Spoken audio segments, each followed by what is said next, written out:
T'as envie de craquer pour le Sony Alpha 7 IV en 2025, mais t'hésites avec le Sony Alpha 7 III qui coûte aujourd'hui 2 fois moins cher. Tu peux avoir deux boîtiers Sony Alpha 7 III pour un Sony Alpha 7 IV. On va voir tout ça dans cette vidéo, les pour, les contre. En plus, le Sony Alpha 7 V va pas tarder à sortir s'il n'est pas déjà sorti quand tu regardes cette vidéo. On va voir tout ça ensemble à travers les caractéristiques techniques assez simplifiées, puisqu'il y a plein de vidéos sur le domaine, et surtout à travers mon expérience professionnelle étant passé par le Sony Alpha 7 II, Alpha 7 III et Alpha 7 IV, et aujourd'hui vivant de mon activité de photographe et vidéaste en freelance. Petit disclaimer les gars, je suis posé dans mon canapé, non je suis avec le DJI RS4 Mini, putain il est trop bien pour me traquer, ça me fait trop marrer. Pour vous dire que cette vidéo elle va pas être travaillée avec des plans de coupe de fou furieux ou quoi que ce soit, moi je suis là pour vous donner tous mes conseils en toute transparence. On me pose plein de questions en DM sur Insta et du coup je me dis en faire une vidéo YouTube en 2025 c'est le bon moment. C'est pour ça qu'on va parler du Sony Alpha 7 III, Alpha 7 IV et peut-être Alpha 7 V. Mais je vais vous dire tout ce que je sais et tous les conseils que je peux vous apporter en détente. Donc vous pouvez écouter cette vidéo en arrière-plan et pas forcément la regarder. C'est parti. Et on commence sans plus tarder avec les spécifications techniques. Les différences entre le Sony Alpha 7 IV et l'Alpha 7 III sont majeures pour certaines personnes, moins pour d'autres. En photo, on va passer d'un capteur de 24 millions de pixels à 33 millions de pixels, ce qui fait quand même une assez bonne différence si on aime bien cropper dans nos photos ou si on est limité par le taux de zoom de nos objectifs qui nous permet justement par la suite de cropper dans une photo tout en gardant une bonne qualité. Mis à part ça, ça va pas changer grand chose en termes de piqué, en termes de qualité, en termes de plage dynamique de notre appareil. On va quand même avoir un double isonatif, donc ISO 100 et ISO 400. Donc en photo, si on a un peu plus de basse lumière, on peut venir aller récupérer le ISO 400 qui va réduire un peu le bruit comparé à notre Alpha 7 III. Donc c'est quand même pas mal. On a des specs qui sont meilleurs, mais est-ce que c'est nécessaire pour payer 2 fois plus cher pour mettre 1000 € de plus? Si vous êtes uniquement photographe, au niveau des caractéristiques techniques, voilà à peu près les seules choses qu'on a en plus. Forcément, on a quelques boutons de personnalisation qui sont là, on a quelques réglages plus poussés qui vont être là sur le boîtier, mais pas forcément nécessaires. On aura aussi un écran pivotable, ça, il y en a pas mal qui vont aimer. En photo, c'est pareil, je ne sais pas si c'est absolument nécessaire, c'est plus pour les personnes qui veulent vlogger, avoir un retour vidéo, ou pour filmer dans des scènes un peu compliquées pour avoir justement ce retour vidéo. À vous de voir, moi je vous pose juste les caractéristiques techniques et c'est à vous de vous faire votre propre avis là-dessus. Pour les vidéastes, on va quand même avoir pas mal d'améliorations puisqu'on passe de 8 bits à 10 bits en 4:2, ce qui veut dire qu'on a beaucoup plus d'informations dans les couleurs. Donc quand je dis beaucoup plus, si vous êtes amateur et que vous n'avez pas encore pratiqué la vidéo, vous ne verrez à peine la différence. Par contre, si vous avez déjà fait de l'étalonnage, notamment sur DaVinci Resolve, c'est là qu'on va retrouver plus de couleurs dans les zones sombres, dans les zones un peu trop éclairées. On a une plage de couleurs, tout simplement il y a beaucoup plus de données de couleurs, donc on va avoir des dégradés qui sont beaucoup plus fluides et comme je vous disais, plus d'informations de couleurs dans les ombres et dans les hautes lumières. On a aussi la disponibilité du S-Log 3 comparé au S-Log 2 du Sony Alpha 7 III, toujours pour ceux qui aiment l'étalonnage et qui aiment aller dans le détail. On va pouvoir justement filmer en S-Log 3 pour avoir un profil qui est tout plat, comme je filme actuellement avec mon Sony A7 IV, je vous montre l'exemple. Quand c'est pas étalonné, ça ressemble à ça, mais ça permet d'avoir un maximum d'informations dans les hautes lumières et dans les basses lumières, et ensuite en post-production de tout récupérer, et donc d'optimiser vraiment les performances de son capteur. C'est faisable aussi avec le Sony Alpha 7 III, mais on reste sur un S-Log 2, et du fait qu'il filme en 8 bits comme je vous expliquais, qu'il a moins d'informations dans les couleurs, si en plus on filme en profil plat alors que de base il n'y a déjà pas énormément d'informations dans les couleurs, ça va être difficile derrière en étalonnage de tout récupérer et donc d'avoir à la fois une bonne plage dynamique et à la fois une bonne colorimétrie. Donc moi avec mon Sony Alpha 7 III j'avais l'habitude de shooter en profil standard et pas en S-Log 2 puisque je préférais garder le maximum de couleurs que m'offrait le 8 bits plutôt que de gagner un peu en plage dynamique dans les hautes lumières et dans les basses lumières grâce au S-Log 2, mais de perdre derrière un petit peu en couleur, parce que comme je vous dis, à cause du 8 bits, si on filme en S-Log 2, derrière on perd un peu d'informations dans les couleurs au moment de l'étalonnage où on veut récupérer tout ça. En plus de ça, quand on va shooter en S-Log 3 sur notre Sony Alpha 7 IV, ça va nous offrir le double isonatif qui est à 800 au minimum. Donc comme le Sony Alpha 7 III, l'isonatif passe à 800 quand on filme en S-Log. Cependant, on va voir le double ISO natif qui arrive à 3200 ISO.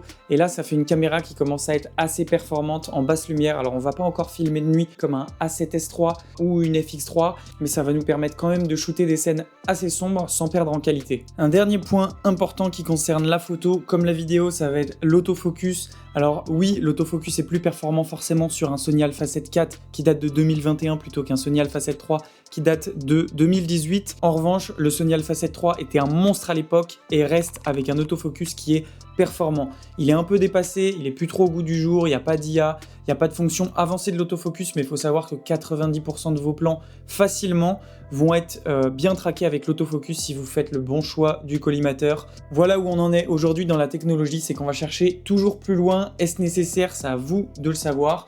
En tout cas, c'est sûr qu'un investissement dans le Sony Alpha 7 IV sera pour du plus long terme parce que la technologie à ce niveau-là risque d'encore augmenter. Mais l'autofocus fonctionne déjà super bien sur le Sony Alpha 7 III. Ça va être plus difficile pour traquer ce qui va être oiseaux, animaux, des sujets qui sont vraiment en mouvement rapide. Sur tout le reste, ça va être assez facile avec de la reconnaissance visage, reconnaissance de l'œil. Vous comprenez qu'on reste déjà sur un autofocus qui est performant.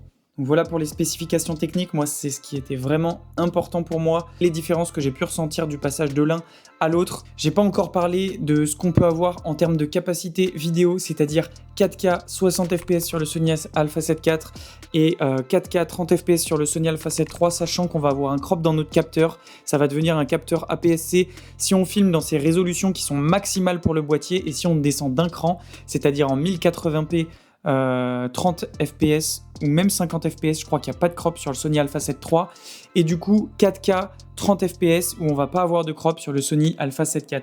Alors le crop il me dérangeait beaucoup au début, je me disais quitte à acheter une caméra avec un plein format, à quoi bon cropper dedans? Franchement, si on veut une meilleure résolution, on fait ça, on fait juste le bon rapport avec l'objectif. Le seul truc que ça apporte en moins, c'est du flou d'arrière-plan, le reste c'est à peu près pareil.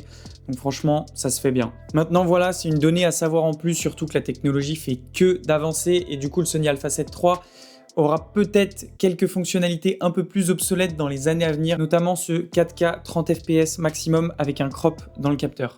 Donc voilà, je ne vais pas m'attarder plus sur les spécifications techniques de ces deux boîtiers. Vous pouvez voir le reste sur d'autres vidéos YouTube ou sur internet, mais moi je vais rentrer dans le vif du sujet avec mon expérience et ce que je vous conseille personnellement. Ok, donc pour résumer, le Sony Alpha 7 IV est carrément meilleur, c'est la version upgrade du Sony Alpha 7 III, mais on ne sait pas encore est-ce que ça en vaut encore le prix. Avoir deux boîtiers Sony Alpha 7 III pour le prix d'un Alpha 7 IV, puisqu'on va trouver aujourd'hui le Alpha 7 III autour des 1000 € et le Alpha 7 IV autour des 2000 €. Mais en plus, on a la question du Sony Alpha 7 V qui arrive sur le marché. Il y a une annonce de DJI, pas de DJI justement, de Sony, qui a fait une annonce justement d'un nouveau boîtier mirrorless plein format qui arrive le 25 mars. Aujourd'hui, on est le 21 mars. Donc, patientons un petit peu et ils vont probablement reveal un Sony A7 V. S'il n'est pas reveal maintenant, il va arriver au cours de cette année-là, j'en suis persuadé. Et donc, qu'est-ce que ça ferait? Ça ferait encore réduire le prix du marché, ça ferait encore réduire le prix du Sony Alpha 7 III et du Sony Alpha 7 IV, que vous l'achetiez d'occasion ou neuf. Et ça, c'est une super bonne nouvelle pour vous. Je ne vais pas m'attarder dans les potentielles spécifications techniques du Sony Alpha 7 V parce que là, je vais prendre cher dans les commentaires s'il est déjà sorti à l'heure actuelle parce que forcément que je vais me gourer sur un ou deux trucs. Mais en tout cas, j'ai mes petites idées et je pense qu'il peut être pas mal. Mais quoi qu'il en soit, il sera trop cher pour vous si vous regardez une vidéo entre le Sony Alpha 7 III et le Sony Alpha 7 IV. Faut pas s'attendre à un Sony Alpha 7 V qui va être abordable. Surtout que derrière, ce qui va être hyper important, c'est investir dans des bons objectifs et des bons accessoires, surtout si vous faites de la vidéo.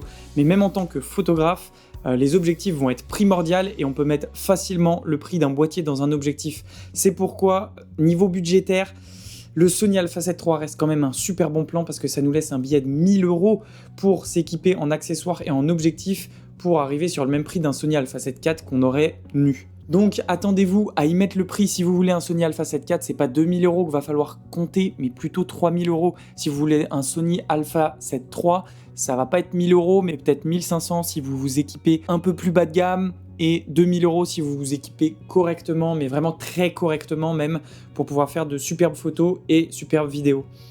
Donc la 7 III reste un excellent choix et si vous débutez, pour moi, c'est le meilleur des choix parce qu'il va encore durer quelques années, c'est sûr, Professionnellement parlant, il me ferait encore tellement l'affaire. Il y a quelques mois, je tournais des vidéos avec le A7 III encore et j'avais pas besoin de passer sur un A7 IV, mais je me suis fait plaisir en tant que professionnel et passionné. J'avais envie d'upgrade, ça a toujours été mon objectif de rêve d'avoir un Sony Alpha 7 IV, donc je me suis fait plaisir. Mais voilà, il coûte son prix sans compter que derrière on va devoir s'équiper et on va devoir s'équiper peut-être un peu plus cher aussi parce que pour le coup on va pas mettre des objectifs entrée de gamme sinon on va gâcher tout le potentiel de notre Sony Alpha 7 IV, notamment sur les 33 millions de pixels si on vient zoomer dans des photos ou sur des histoires d'aberration chromatique, d'autofocus qui sont moins performants à cause de l'objectif, ce serait quand même dommage. Si tu as cette vidéo en arrière-plan, je te conseille tout de suite de regarder un peu ton écran puisque je vais te mettre plusieurs exemples de vidéos. Certaines ont été réalisées avec mon Sony Alpha 7 III, d'autres avec mon Sony Alpha 7 IV et tu vas toi-même te faire ton propre avis. Est-ce que sur YouTube, quand je te montre une vidéo, tu arrives à faire la différence, le résultat entre le Sony Alpha 7 III et le Sony Alpha 7 IV? Sachant que mes compétences techniques ont évolué, j'ai progressé en étalonnage notamment, et donc ça peut se ressentir aussi à travers la post-production. Mais dis-toi que si tu trouves pas la différence, alors qu'en plus j'ai amélioré mes compétences, c'est que vraiment, vaut mieux que tu partes sur le Sony Alpha 7 III. C'est parti, je te laisse faire ton propre avis sur ces exemples.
Donc voilà, déjà j'espère que tu as apprécié ces petits extraits et si tu les apprécies, n'hésite pas à me suivre sur Instagram et même sur cette chaîne YouTube pour voir des backstage, des conseils et d'autres vidéos derrière les coulisses justement de ces shootings. Et puis je te reveal tout de suite le résultat.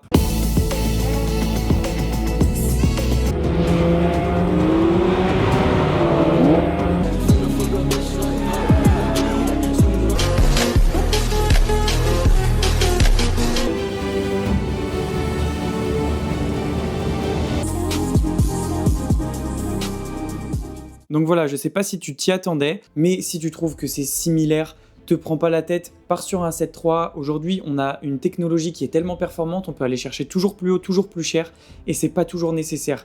Et comme je vous dis, on tombe souvent dans le piège de vouloir un bon boîtier, alors que ce qui peut être très intéressant, c'est aussi avoir des très bonnes optiques. Et selon moi, le Sony Alpha 7 III fait tellement l'affaire.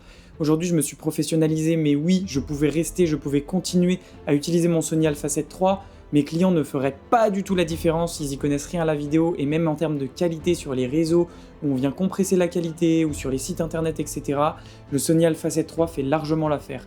Alors si vous voulez faire des agrandissements d'image énormes pour travailler pour des grandes marques où ils vont vraiment avoir besoin d'énormément zoomer, le 33 millions de pixels va être plus intéressant. Pareil, si vous travaillez avec des grandes marques et qui sont très méticuleux, un Sony Alpha 7 IV sera plus judicieux.